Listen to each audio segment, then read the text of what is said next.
7th September 1938. The patient frequently indulges in recriminations expressed in an explosive tone of voice. This morning she threw away the milk, saying it was full of urine, spittle, and all the other filth. Crazed, she hears voices. They order her about. She says she heard children singing. They were imprisoned in a school. 20th January 1939. Mutistic, groggy, pays no attention to anything. When questioned and stimulated, she starts crying and weeping. At other times, she laughs. 1st June. Apathetic, eats very little. She refuses to be touched. Doesn't respond. Passes her time in the park. The cooks report that she sits on a bench in front of the kitchens. 14 October. Impulsive once again. This morning she asked for 2 eggs to make zabaglione, but the moment she was given them, she threw them away. Excited, uproarious, slightly confused, she strips off. 8th December. Tied to bed for 15 days. High-spirited, tends to make witty comments and use vulgar words, laughs hysterically, masturbates. The nurses report that about 2 weeks ago she remained in the showers on her own and didn't want to leave. They report that when they took her away, she swore at them and then hit out at them and bit them. 2 nurses had to be treated for their injuries. Since then, they've kept her tied to the bed. Transferred to the semi-agitated ward, from the care of Dr. B to the care of Dr. C. I was with Amara in the showers. My memories terrify me. They're not real, are they?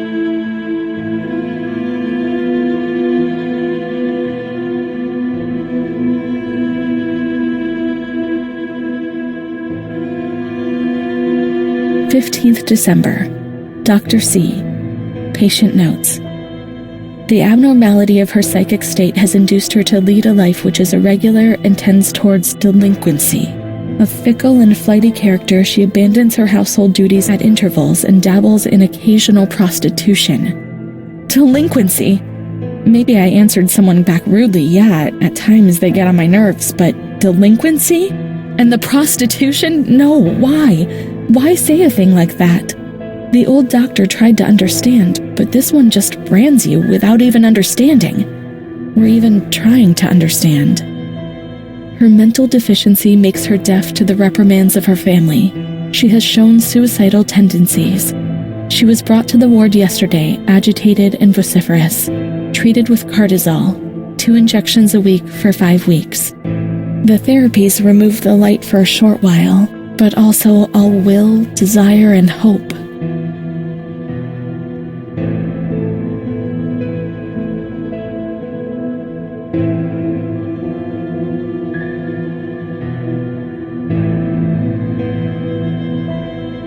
"2nd June. After a long period of calm and improvement, the patient is very agitated today and vehemently refuses to submit to a gynecological examination. She swore and cursed those who generated her, flailing her arms and hitting out. The patient, according to reports by Dr. B, has been subjected to periodic checkups since she had a spontaneous abortion about 2 years ago in her 3rd month of pregnancy. Conception occurred after she had sexual intercourse with a stranger who sneaked into the hospital park. As detailed in the charges filed at police headquarters in Volterra, a copy of which is attached to these clinical notes. ES therapy. That's how the reality is hidden. It's all carefully planned.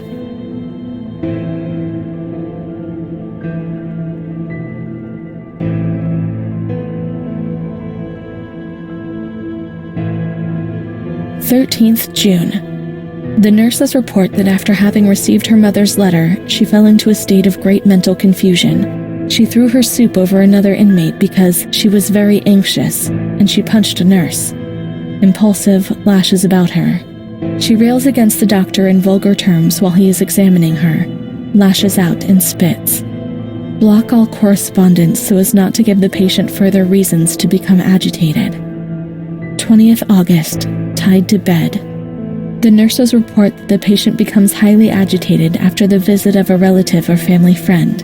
Even 2 days later, she still shouts ceaselessly that he commands her, that she must obey and harm herself, and that she is not Charlotte. All visits forbidden, constrained to bed and intensification of ES therapy until we achieve results. No contact with the exterior. In that way, no one knew what was happening within these walls.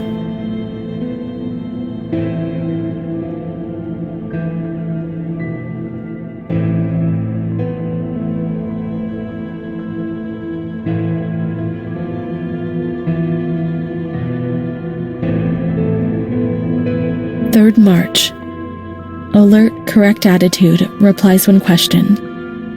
The nurses report that the patient is calm. She washes and looks after herself. She affirms the existence of a certain Amara. She says that Amara is a patient who disappeared when she was moved to this ward. No confirmation. Probably a regressive hallucination. Evaluate transfer. Amara invented by me? That's not possible. She was there. I know she was there. I feel it. She must have left traces somewhere. Montefascoli, 20th December, 1941. Dear Director, please let me know how my daughter, your patient Renee T., is doing. I've written to my daughter several times, but without getting any reply. I'm very worried, and since I've been ill for some time and I'm not fit to come and visit her, please do me the favor of letting me know when it will be possible for me to bring my daughter home. Your humble servant, Ida T. Bring this letter to the attention of Dr. C so he can evaluate the possible discharge of the patient.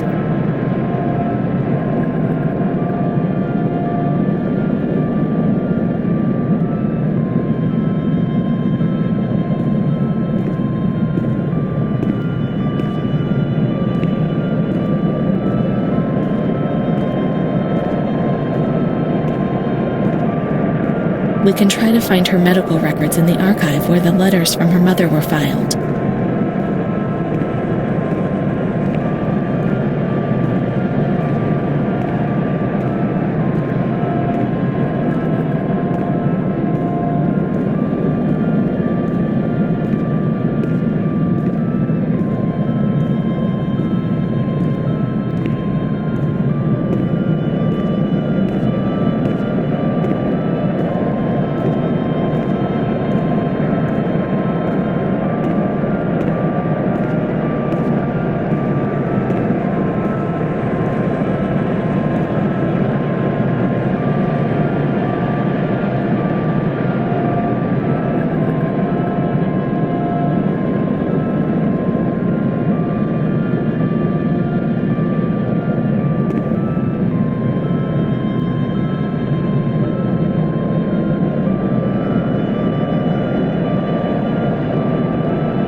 Amara B., age 32, housewife, mother of 2 daughters, married to Mario B. So Amara exists then, yet she had no children. She wasn't married, but that photo, it's her. 3rd June 1936, admitted yesterday. She shows signs of improvement. 10th June, jolly, calm, tranquil, she behaves well, keeps herself tidy and clean. Discharged 8th June. 28th April 1937. Arrives, brought by her husband, in an anxious and nervous state. Has difficulty speaking, trembles. Discharged 14th May. 8th March 1938. A few days before Renee was admitted, she told me that she had also been admitted shortly before. Arrived yesterday in a febrile state. Discharged 14th March. She didn't leave. Certainly not after so few days, no. June 22nd, 1939. Readmitted. Once more the patient shows rapid improvement. Discharged 2nd July. 1st August, 1941. Umpteenth admission due to agitation. Discharged 27th August. She came and went, stayed there only for short periods. but I remember her always with me. What's happening? 4th March 1942. Here once more, the same situation. 8th March. Compared with previous admissions, the patient seems depressed even after a few days, although she bears herself well and is attentive. Discharged 25th March. 2nd April. The patient is distracted and apathetic. Her husband brought her because she doesn't eat, doctor. Sleeps all the time. I'm so worried, doctor. You know her. You can help her. 6th April. Tuberculosis. Patient transferred to Marigliano Pavilion in isolation. 3rd May 1942. Death due to tuberculosis. About 8:30. Is Amara dead? Poor dear friend, I wasn't even able to say goodbye to you. Enclosed is a manuscript written by the patient, probably delirium. I'm dying, I know it. I'm losing lots of blood, also internally. It's strange, since I came back in here, I can't think of anything other than that little girl with her sad eyes, her desperation. I only saw her for a short time, true, but she remains in my heart. Will she still be here? I hope to God not. I hope she's better and her mother's taken her home. My memories don't correspond. What's the point of this? Perhaps my memory is deceiving me. The things are not as I remember, as I see them. But she said she liked me. Really, I can't understand it. I just want to say goodbye to her for the last time. I never even said goodbye to her.